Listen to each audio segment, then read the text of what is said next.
Un peu plus d'une heure d'échange entre le ministre de l'administration territoriale et son hôte, le président de l'Ordre des avocats du Cameroun, ce 22 décembre 2025 à Yaoundé. Occasion de passer en revue des sujets liés à la crise post-électorale, notamment la notion de garde à vue administratif ainsi que le recadrage de certains avocats jugés indélicats. Pour Paula Tangandji, la place de l'avocat se situe avant tout dans les prétoires et non sur les plateaux de débat. Monsieur le bâtonnier, il y a aussi un cas très embarrassant. Je veux parler du cas d'une avocate, la doyenne qui réside à Douala, qui depuis un certain temps affiche le comportement d'une dame hors la loi, en posant des actes irresponsables qui visent à défier l'autorité de l'État. Nous sommes au fait des cas de bris de scellés perpétrés par cette dame doyenne, des femmes avocates, dans le dossier REDAC.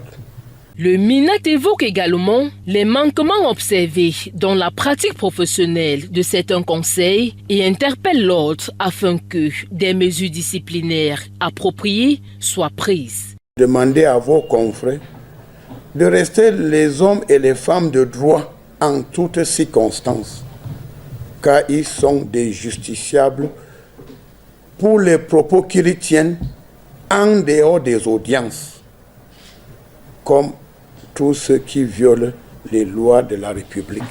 Prenant la parole à son tour, le bâtonnier Mbar Eric Mba, à la tête d'une délégation, met en lumière ce qu'il qualifie d'abus de l'administration et lève le voile sur certaines zones d'ombre. Selon le bâtonnier, les instructions des hautes autorités ne sont pas toujours appliquées ou exécutées sur le terrain, parfois en raison des manœuvres entachées de corruption.